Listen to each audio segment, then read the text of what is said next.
This podcast is brought to you by the North Dakota Petroleum Foundation. From heating our homes and powering our vehicles to cell phones, clothing, and medical equipment, oil and natural gas makes everyday life better. North Dakota Oil and Natural Gas, advancing the possibilities. Learn more at ndpetroleumfoundation.org.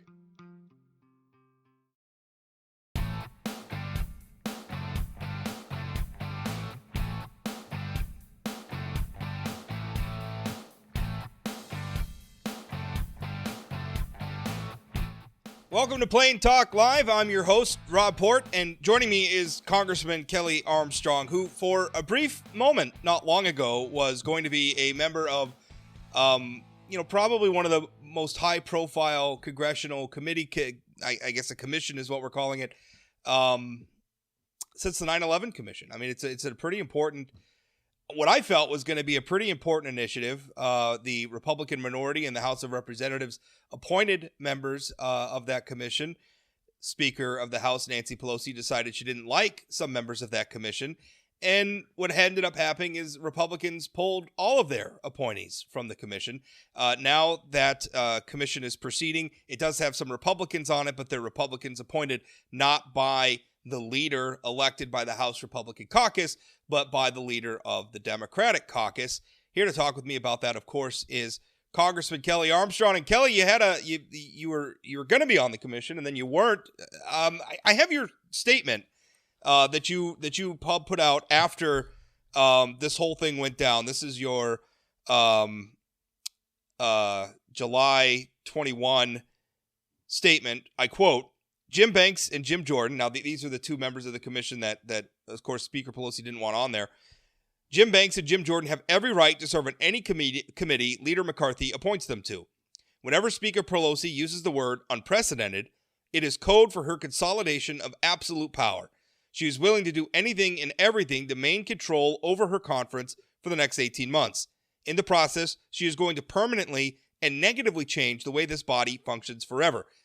I think that last point, this whole thing was, I think, going to be an exercise in rank partisanship from the get-go. That being said, I'm not so sure that your last point isn't the most important one, which is that there's a long tradition of, everybody in the House of Representatives is there because their constituents elected them. They're there by the will of the people.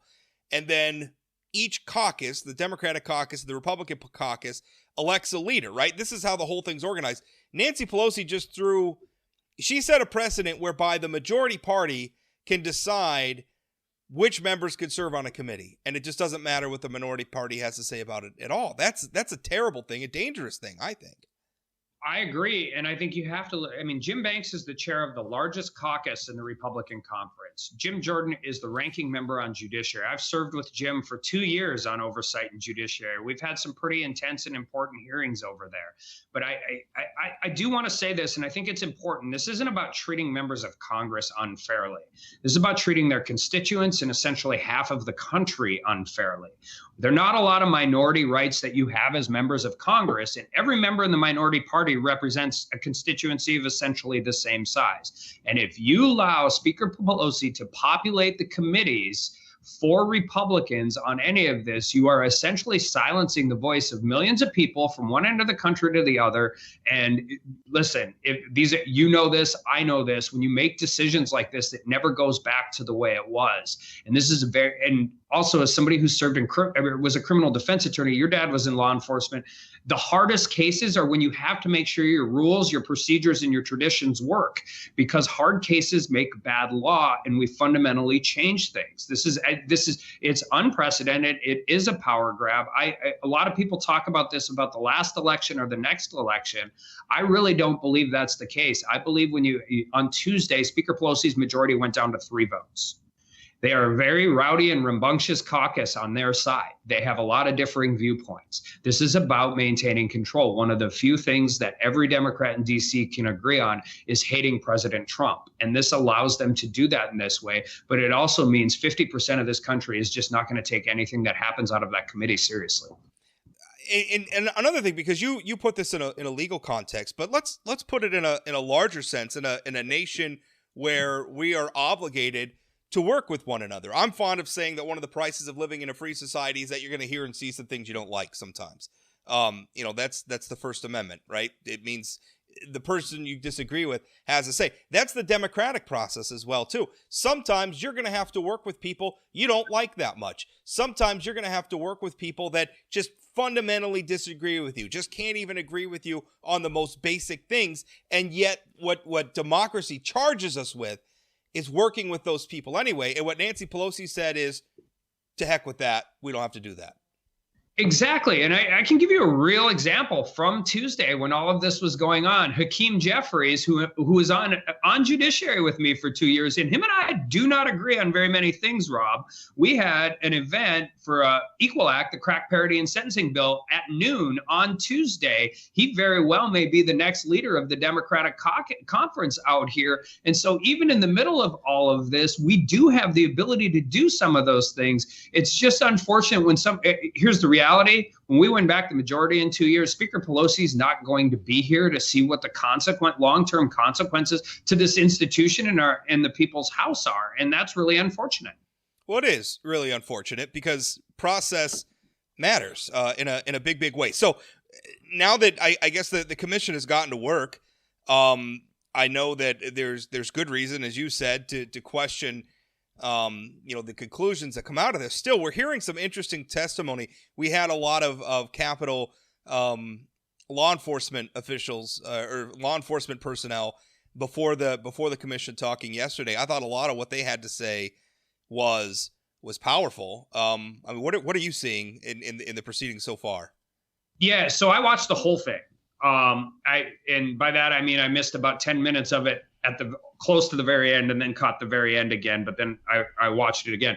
But listen, every one of those officers that was there on January 6th has a right to tell their story. Every one of them has a right to be angry. One of them has a right to share that.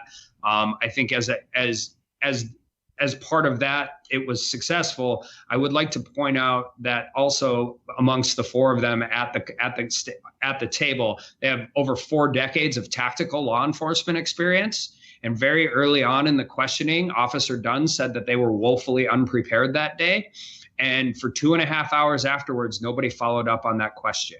And I think that's the deficiency sometimes in legislative hearings. Listen, I sat through the Mueller investigation and impeachments in judiciary, but I also think that is a really important fact that was missed, because we have to make sure we know all of the reasons that led up to this, why we make sure it never happens again, but also have to make sure it never happens again in a way that locks down the Capitol. For the last 6 months, we've had National Guard troops here in uniform. We've had fences up. For about half the time, there was razor wire around them.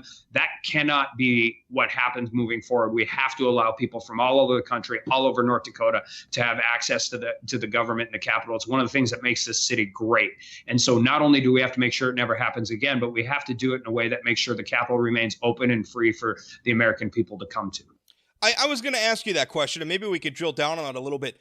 What would you, I mean, if you had been on this commission, what questions would you have asked? I mean, obviously you're talking about, why did nobody drill down on the fact that they felt woefully unprepared for what happened? But I mean, what else would you have brought up if you had been able to serve on the commission? Well, there was intelligence as early as December 14th that something was going on. There was an intelligence memo on January 3rd saying that some of this was going on.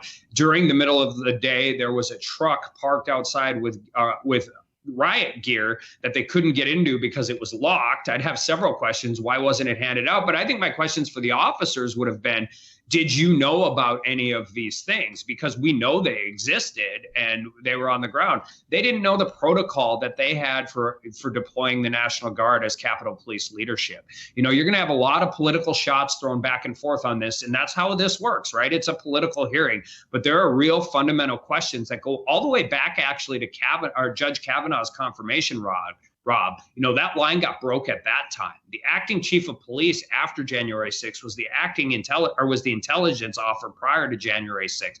There are real questions that need to be answered, and we need to have answers to them so we make sure it never happens again. One of the officers who spoke before the commission had some tough words for Republicans who have been out minimizing the riot. There's been comments, they were peaceful tourists, and I think saying that some have sought to minimize it is fair, and in fact, I've been critical of that. I watched what happened. It wasn't peaceful at all. Yeah, I've directly criticized Republicans who have said that. I was on the floor that day. You and I have talked about it. Anybody who is doing that, anybody who wants to minimize what was going on that day in Washington, D.C. is not being honest with their constituents. They're just not. Let's get back to Nancy Pelosi making this choice again, because I think I think the people who are defending her choice to reject some of the Republican appointees to the commission is the idea that, like, Jim Jordan's a firebrand. I think that's fair. I think he probably would even, maybe if we heard us say that, he might even accept that he's a bit of a firebrand. But people would say, oh, well, he's a poison pill, right? You're just putting him on there. He's just going to stir things up. He's just going to throw tomatoes. You can't have him on there. It's not going to be productive. Couldn't Republicans often make the same argument about, say, Representative Jeff and Jamie Raskin? Right. Or an Ilhan Omar? Or Representative Alexandria Ocasio-Cortez, who often say very bombastic things, often seem to be posturing or whatever. And yet, is that the precedent where we want to set, where in the future a Republican majority could keep AOC off a committee because they think she's going to be too much of a pain to have on there? We don't even have to go that far. Let's just go to the January 6th Commission. They come out and it's a somber, serious event and all of those things, and you can do that. But I served for 2 months in Schiff's secret bunker during impeachment. He's never been held accountable for any of the things he said on TV or in statements, and which turned out to be patently not true. Jamie Raskin and I actually get along. We agree on civil asset forfeiture, but to say he is not one of their absolute partisan brawlers is just factually incorrect. And so that's what makes it even significantly more disconcerting from my end. They allow themselves to populate their committee with who they want, and then they take the people we want away. And listen, one of the arguments they make is Jim Jordan may potentially be a material witness. Well, I've been in committee rooms. It's pretty easy to get out of your chair and walk down the steps and sit in another chair if it ever comes to that. And they kicked Jim Banks off for saying mean things on social media before the committee. And if that's the new standard in Congress, we're going to have very few members on either side of the aisle that are on any committees. What member of Congress could serve on anything? So what do you think ultimately we're going to get out of this January 6th commission? Is there anything you think that's going to be illuminated? I'm paying attention to it. I'm not of the opinion that we ought to stop trying to do these committees because there's so much partisanship. We got to keep trying. If we're not going to keep trying, what are we doing? No, and I think one of the points of this and all of this is, I did it. I did partisanship we did the Mueller investigation, 2 impeachments. We had Michael Cohen in oversight. And just because there's partisanship in there doesn't mean things don't come out. I think we make a bigger mistake in this town when we try and pretend anything isn't partisan. I think that's a political fiction we put out to try. Listen, nothing about these things resembles anything in a courtroom anywhere in the country. Civil, criminal, federal, state, local, none of that. And to pretend that it does is just being dishonest with the American people. It can be partisan and it can still be fact-finding. But to your original answer, I don't know. I would doubt very seriously that they're going to pursue avenues that get objective in the middle. But we haven't seen, I don't even know when the next hearing is going to be. But I, like you, will be paying attention. I will watch every bit of these that I can, because I think regardless of everything else, it's important to know what's being said and how it's being portrayed and whether it's factual, whether it's got political slant to it. And I think it's important. It does frustrate me that a lot of times you just said that, it doesn't resemble anything like a courtroom. Well, nor should it. It's not a courtroom. It's a partisan. No. It's Congress. Congress is not a courtroom. And this is frustrating me because it seems like with the impeachment proceedings, with a lot of the things that we've been doing, the Kavanaugh hearings, we've been trying to make it seem like these congressional hearings or these committee that they're a courtroom. And we talk about things like due process and all this stuff. And listen, these are important philosophical concepts, but they're trying to imbue these fundamentally political proceedings with the more objective proceedings, far more objective, institutionally objective proceedings of the criminal justice system. And that's such a canard. I don't like it at all. Do you feel like, I mean, what, understanding that this commission's not done, it may yet illuminate some things perhaps that we don't know or don't fully understand yet. That being said, what would you like to see happen going forward at the Capitol once this is all over and it's time maybe to make some policy? Well, I think this tech stuff is important. You know, we had the FTC. I mean, listen, I think with the exception of the East Indian Trading Company, Facebook, Google, and Amazon are the three most powerful companies in the history of the world. I think there's a very real case to make on that. Short of them having their own army, yes, you're correct. That also doesn't mean they're all bad. I think, and we need to recognize that they have done a lot of good. A lot of smaller companies utilize every one of their services in order to grow. But I do think moving forward, we have to, I think what happens, obviously there's tremendous bipartisan criticism of big tech, but it's about very different things. You know, Republicans are very concerned, and rightfully so, about censorship. Democrats want to censor more, and they use disinformation, misinformation, all of those different things. And I think the companies in the middle enjoy that because nothing ever gets to happen. So like 230 reform is important, but it's important to do it in a way that we can get bipartisan support. And I want to talk about it because you just introduced a bill on that that I think is really interesting because it deals with a facet of the debate over Section 230 that I haven't. And for people who don't know, Section 230 is a reference to the Communications Decency Act. And what it essentially does is it protects people who provide online services. Like, for instance, I've run a political blog for going on 2 decades now. Section 230 essentially protects me from liability for what one of my users puts in the comment section. So if somebody puts something like a copyright violation or something there. Now, if I ignore it, or if I have knowledge of it and I condone it or something, well, then I'm liable. But just, it speaks to the fact that, like, Google can't necessarily, if we're going to have a service like YouTube where people could just upload videos freely, which I think we all agree is generally a good thing, then we? Well, we're putting this on YouTube right now. So I have an 11-year-old son. Sometimes when I see what he's watching on YouTube, I'm not sure I agree with that. I have a 5-year-old too. So maybe we agree. But generally, I do think it's a good thing as a communications platform. But you brought up you have a bill, and it's part of a larger effort by House Republicans to do Section 230 reform. Yours actually, though, deals with product liability, which I hadn't even thought of. But I suppose if you have like a service like Amazon, where third parties are allowed to sell their products through Amazon, what liability does Amazon have to make sure that the battery that I'm buying through there isn't going to blow up when I receive it? That's a very interesting question and a part of Section 230, because I've always thought of it from the political speech perspective, right? Because that's what I deal with the most. I hadn't thought of that. Tell us about your bill. All right, so there's 2 parts about it. One, I think we can get bipartisan support for it. 2, I think it's important because I don't think anybody thinks Amazon is just the middleman in e-commerce anymore. They're not a bookstore. They're not, I mean, they make their own products. They sell their own products. They are essentially the only game in town for online retail. They'll tell you differently, but and this affects every brick and mortar store in North Dakota, right? If you're going to survive in the 21st century consumer economy, you're going to be doing business most likely on Amazon. And so this bill goes in and comes in and says, let's have a more realistic approach about what your true relationship is in the e-commerce strain. I mean, whether they're delivering their own packages, all of that, and not afford them blanket 230 protection because they claim the status as only a middleman. And that's just not accurate as to how the economy works. The bigger issue with this, Rob, and we've been working on this in my office for 6-7 months trying to get it right.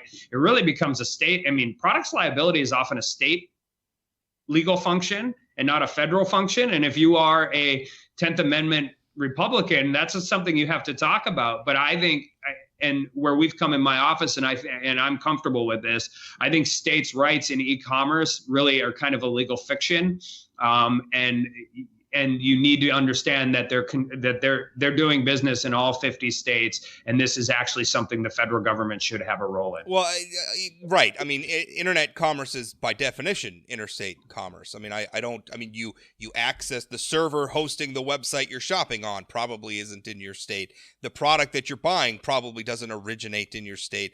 I don't know. I agree with you. I will say that the Section 230 thing, I kind of have a weird view, because on one hand, it's been very good for me. It's allowed me to run a very popular political forum in North Dakota for a long time, where lots of people have commented on it. I think that if the Section 230 protections didn't exist, I might not have allowed comments, and Say Anything blog would be a very different place today.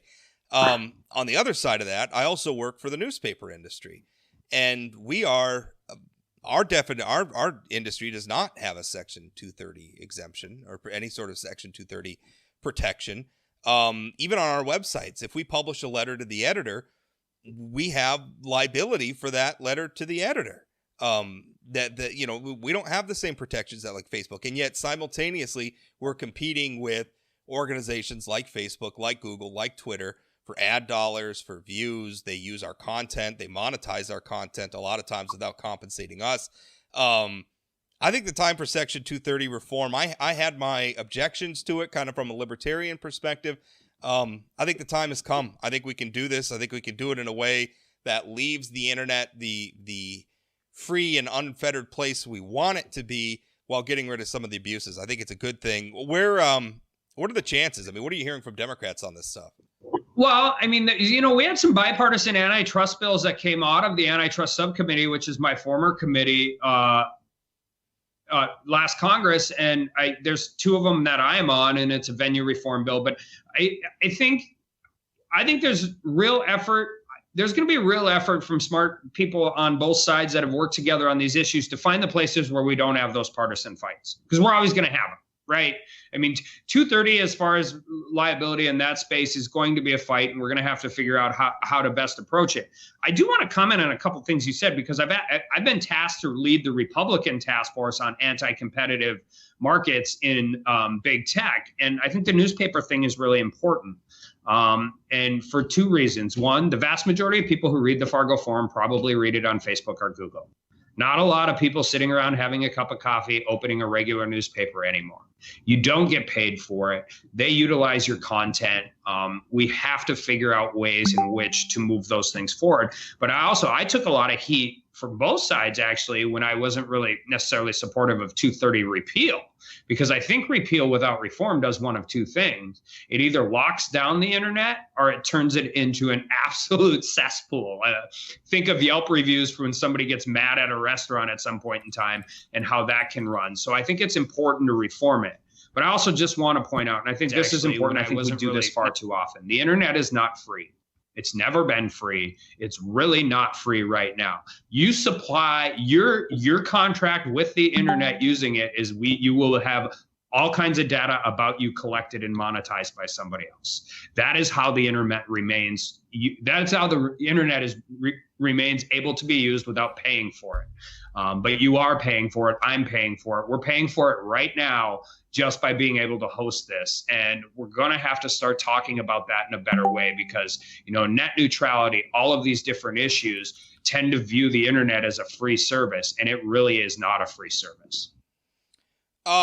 We have a comment from the question from the audience. It says, for Kelly Armstrong, I believe you would have done a good job, but if McCarthy actually wanted to get to the truth about what happened, why did he include a couple of members who he knew were ridiculous, ultra-partisan, openly opinionated people who could also be potential witnesses? Jim Jordan, come on, man. McCarthy knew he'd either get some bulldogs to twist it all up so Republicans didn't look so bad, or he'd get to play the victim card when Pelosi, also a game player, denied those picks. He wanted her to deny them. He knew that he knew what he was doing, and now he gets to act like it's the Democrats playing games. I'm a Republican, by the way. It's sad to see our party acting like fools about this. We need to get our party back from Trump and be the party Americans can look up to.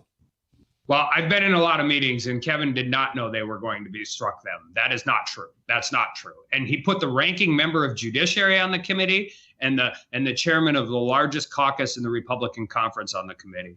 And more importantly, if you are going to populate the other side with Adam Schiff and Jamie Raskin, the same exact arguments just made in that comment can be made on the other side. And that it is absolutely, by the way, again, I will go back to, I did all of this in oversight and judiciary through Mueller and the impeachment processes. And if anybody thinks that Adam Schiff is a fair broker of the truth, they've been living under a rock, under another rock, under another rock for the last 2 years. So just because it's partisan doesn't mean it's not capable of moving forward in a direction. And more importantly, if you don't have your own conference and your own constituency on board with who you are populating committees with, you have a hard time selling it to anybody. And I think they have every right to be on that committee. Also, every leader in the House is dealing with the people the voters send them. Although, and I know you just have about 60 seconds left. I wanted to make the point.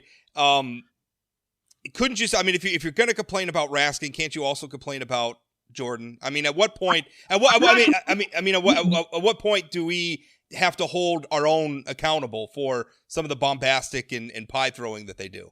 So I'm not complaining about them. I think you have a makeup of your own constituency in the House. Just because Jim Jordan is a partisan bulldog does not mean he's not intelligent, does not mean he doesn't ask good questions. Jamie Raskin's a constitutional lawyer. Him and I have had fights from the liberal spectrum, conservative spectrum, the theoretical spectrum versus the practical spectrum. I'm not complaining at all about them. I think we should quit pretending to be something we aren't.